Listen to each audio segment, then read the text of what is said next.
On our way to main shaft today. Started another week. Arriving at main shaft, which is the largest shaft on the Block C license.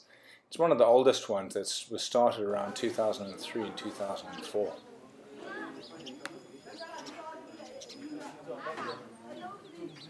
Once you arrive at main shaft, you have to sign in and then wait in the shaft collar area until it's your turn to go underground. All the planning for the day gets done between the mine manager and shift boss at this stage, as well as the geologists. And once the whole mining team and crew are underground, it's time for the managers to go under. Everything gets taken from the shaft surface here. That includes explosives, supplies, as well as twine that is needed for hauling the bags from the faces. Everyone loads into the skip and then prepares for the 5-minute journey underground.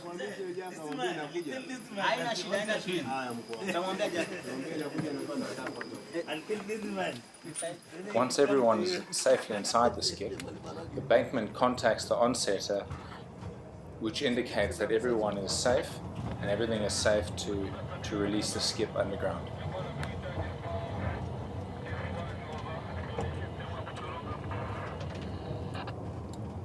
Ila 77 ameshaondoka over. From the phone? No, it's sema wanataka sema kitu.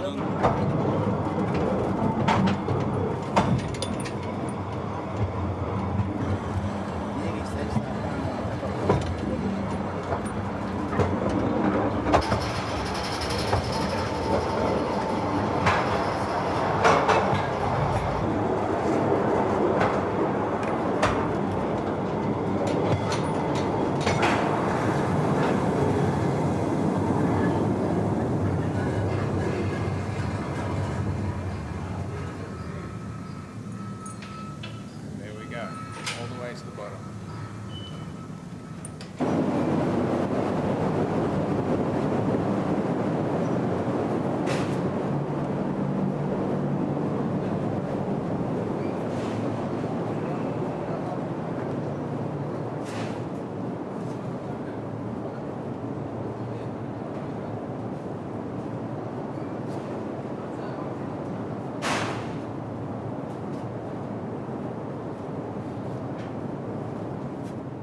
After the 5-minute skip right into the earth, you now get out of the skip and now you walk towards the active working faces.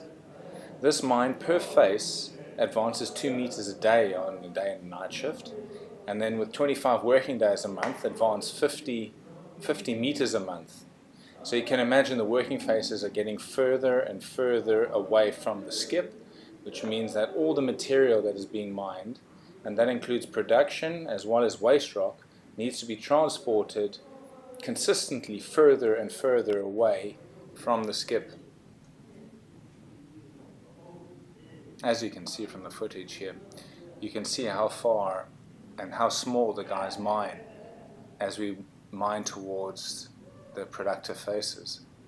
A lot of these workings are areas that we've got to explore first for months at a time, advancing deeper and deeper into the earth till we get to the active faces. Safety is the single most important aspect about mining. And here you can see, once you reach the active face, the first thing the guys do is bar down all the roof, the hanging wall, any loose object that is in the face after the blast. You can see at the feet of this guy busy barring down all the slabs of rock, and that's from barring down. And so that's the first thing that gets done once the team reach the face on the start of shift.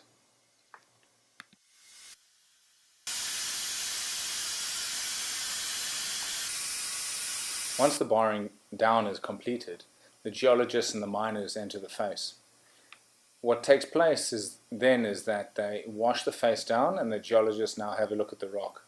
Typically, if you are following a structure, you're able to see the advancement usually around 1 meter overnight to see where the next blast is going to take place. The geologists have a look at the sidewall and do any required mapping at this stage, particularly if it's working kind of up dip, as we call it technically, so the rock is exposed, so you can follow layers. Then the guys go in and start lashing the face that was blasted. Typically there's about 15 to 18 tons of rock from the blast, and so the guys spend 2 or 3 hours manually loading the blue bags. The material goes in with 2 or 3 shovel loads, and it's about 20 kgs a bag. Once the face is clean, then the geologist can come back, wash properly, and now mark the face for the drillers. It's important that at this stage for the geologists to be at the face, because it's indicating the direction of the next blast. And so they mark the face, they show the direction, and then on the sidewall and the roof they show the grade lines and direction. Once all the bags are packed, the bags are sent on the monorail. This is technically the most simplest form of mining and haulage, but it's the most labor intensive. As you can see, that's the twine that gets made, and then you tie the bags on using the twine, and then it gets sent to the next working place. Once the bags have been sent, you've got the drilling team that comes in and they drill the face before charging takes place.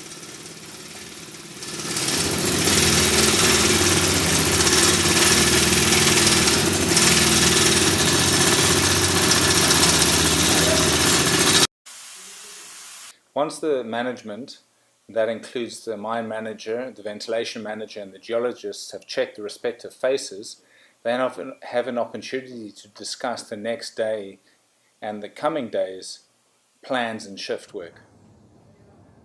At the end of the 6-hour shift, all the miners and management make their way back from the active faces all the way to the skip, and in turns they take the skip out to the surface again. Can imagine such a hard, labor-intensive day that includes having lunch underground. Once you get to the surface again, it's wonderful to see the light at the end of the tunnel. Just come out of main shaft, so you can imagine half a mile down in the ground. It takes 5 minutes to get down to the bottom in the skip. Once you're at the bottom, we're about vertically 500 meters. That's half a kilometer deep.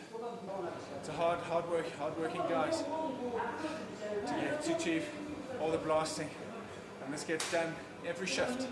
So day shift, night shift, and repeat the next day. Day in, day out. Alternates between 5 and 6 days a week.